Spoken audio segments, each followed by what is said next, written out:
Okay, and in this video, we are gonna be rating which killers are stronger in the game than the other killers. But before we get started, hello, welcome in or welcome back. My name is Sharon and I'm a legacy-free Nia main with nearly 9,000 hours in Dead by Daylight. I primarily stream DBD on twitch.tv/Sharon and I upload consistently on this YouTube channel with lots of different DBD content. I hope you enjoy your stay and let's get started with the video.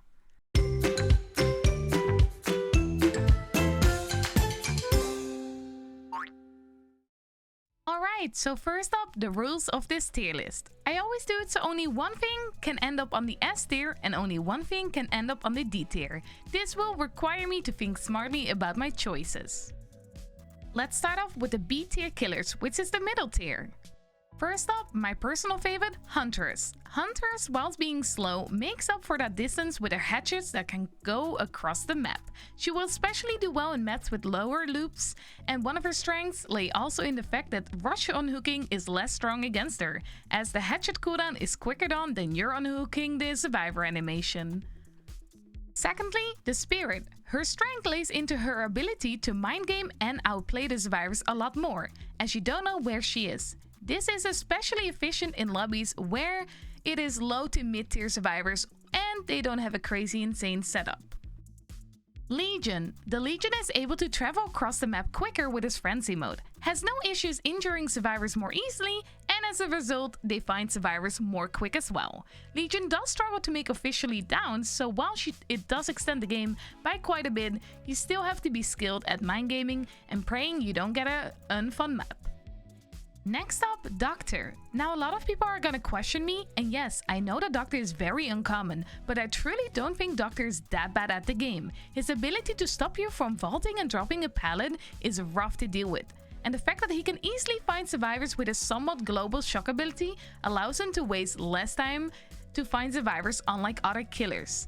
Now Doctor's issue is that survivors, when having a good distance on him, makes him harder and weaker in the game, and survivors in the higher MMR are capable of making that happen. Therefore, he is in the B tier section and not higher up. Pinhead is also a B tier killer, and honestly, maybe even A tier. His box power is quite decent. His box allows him to either find survivors more quick or forces survivors to waste time. When not in a chase, he can opt into a teleport to the survivor who's fixing his box, instantly putting himself in a chase. There's consistent pressure with this killer, which can work in your favor. And not to mention that he's also an anti-loop killer when you get good with the chains. Twins did not fail to make it onto this list. The fact that the twins can be at two places at once is pretty decent. You can stay on one side of the map with Charlotte and the other side with Victor. Charlotte becomes the protector of totems, hooks and generators when Victor catches up with his victims much faster and downs them relatively quick. Deathslinger was a hard choice, but I couldn't put him in C tier because I think he's better than that list. He does have a nice range, so when survivors are further away from you, you can still get to them quite nicely. He does best on maps with lots of open spaces or lower loops, which isn't uncommon for DBD, but him being a map-dependent killer and a skill-dependent killer makes or breaks this killer quite a bit in DBD. Next up is Freddy. He has a nice map pressure as he can teleport to gens, giving him pressure, allowing him to patrol generators better, and getting yourself in a chase much quicker. Snare Pool Freddy can counter loops decently nice. Nemesis is an interesting killer, and if coded right, probably would be a lot stronger than he is now. His zombies can be quite of a good use, but their coding is a little bit wonky. However, essentially, you can be fighting 3 killers in one game, which is a pain. Nemesis power is easy dodgeable if not used correctly, but the more you practice, the better you get with his tentacle, his reach, and how to use it. Therefore, he belongs in this tier. It's Wraith's time to shine. Some might think he's a C tier killer, and perhaps you're right, but the fact that the Wraith can walk around the map rather fast and is harder to spot due to him being almost invisible with no heartbeat can throw off survivors rather easily. His add-ons can be quite nutty too if paired correctly. Second last killer, Oni. Whilst Oni could belong in A tier, he's incredibly hard to learn and his power is very inconsistent. When played correctly, he is one of the most snowballing characters, who are hard to dodge and can hit multiple people in one go. With his power, he has high mobility, and if done correctly, he can outplay a lot of loops. And the last killer on this list is Clown. Whilst Clown doesn't have much to offer, he does offer more than the C-tier killers. He's an anti-loop killer which forces people to drop down pallets quicker and allows himself to catch up with survivors faster.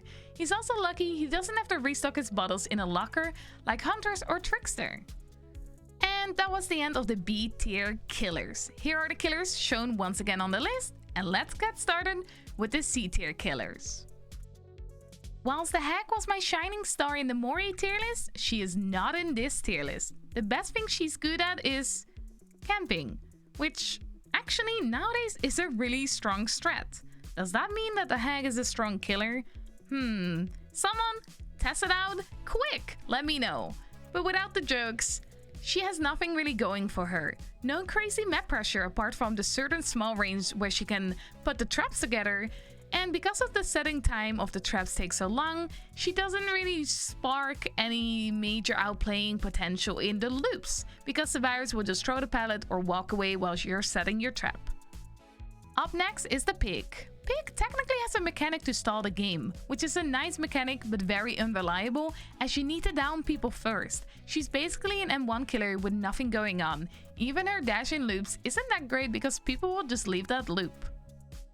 I do love Demo Puppy, and perhaps he does belong in the B tier list, but if I see the B tier list killers, I do think he's weaker than them, hence I put him in here. He does have some nice map pressure, but survivors can kill that option quite easily.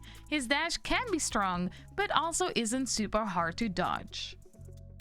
Bubba. He's kinda in the same boat as Hag. Strong at camping, but nothing more. Sure, he can down multiple people in one go, and sure, he will down you if you're in a dead zone, but realistically, that won't happen all too often, making him relatively easy victim being looped all game long. Trickster, whilst being super annoying and unfun, isn't all too strong. No great map pressure, very reliant on which map he is, and has to refill his power at lockers. Quite frankly, I hope they never buff him though, because he's really unfun to go against. Next up, Sadako. She has a great scare factor, cannot be body blocked, and does have some great map pressure, but somehow she didn't fall into the killer's radar. I'm gonna be honest, I have no clue why. I barely have gone against her, so I've yet to understand where she truly belongs on this tier list. For the sake of this video, I will place her in C tier, but let's treat her as our wildcard for the community on YouTube. Post down below where you think she should go and why.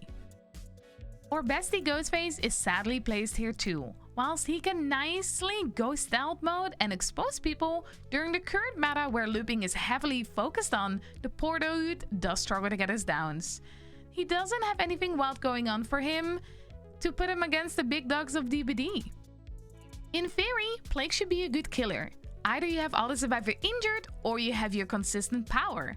But survivors that leave themselves injured are often good loopers, and then the Plague is an M1 killer. And if people keep cleaning, that means you will have to hit them twice with your red puke, which is really hard to aim with. And you also have to go to the fountain on the map to get your power. She's just not worth it currently. Pyramid Head is another killer I could not quite decide where he belonged. I find him a tad stronger than most C tier killers, but weaker than the B tier killers. His power is hard to control and to get used to, which turns off a lot of people. Whilst you can hit survivors through loops, it's often quite the effort to make that work.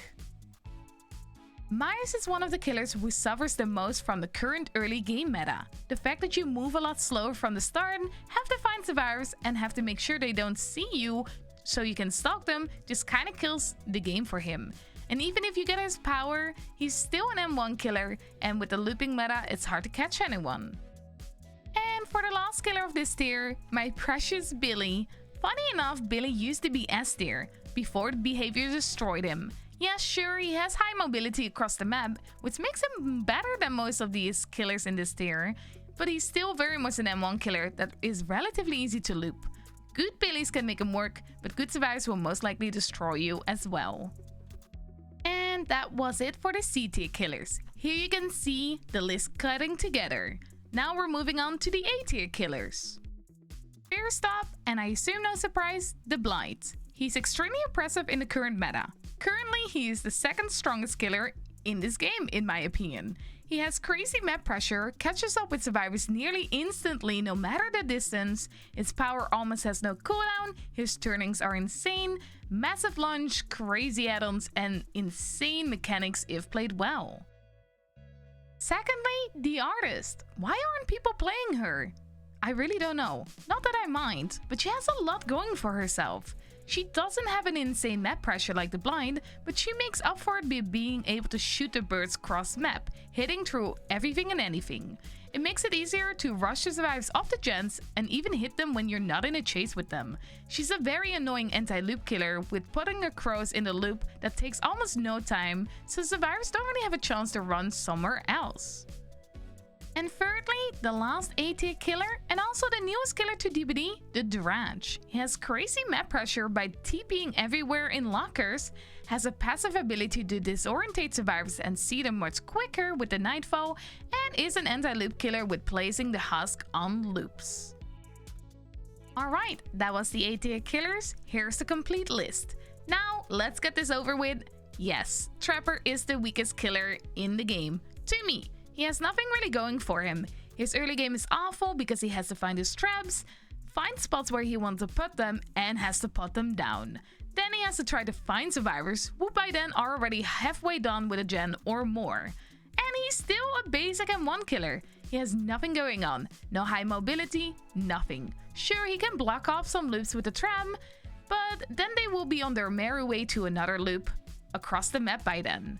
His only strength is A, ignoring his traps early on, and well, still be an M1 killer, or B, just camping one side of the map with his traps and letting survivors free gen themselves, which isn't a bad strat, but very boring. And of course, the one and only nurse is S tier. Honestly, she's beyond S tier. She's broken in every aspect in the game. High mobility, big lunges, anti-looper, anti-perks, anti-mechanics, anti-anything. Can you hear the annoyance in my voice when summarizing her? Yes, I hate her and she needs a big nerf or completely getting removed of this game. She's not balanced at all. But that's not the discussion of today's video. She has everything in her kit and is one of the only killers who can consistently 4K each game. Most maps are fine with her, and even the difficult maps are fine if you're good with her. She can easily play perkless and stand still for 2 minutes and still play as fair as possible and still win. I think the entire community agrees that she is the strongest, which is whatever on its own.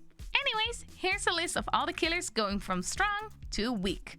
Look it over, give it a fun. How did I do? What do you agree with and what do you not agree with? Let me know in the comment section. And don't forget about our wild card Sadako. And that was it for today's video. I hope the video was fun. I hope you enjoyed it. Thank you all so much for being here. And I'm gonna ask you to do the things that every YouTuber always asks you to do.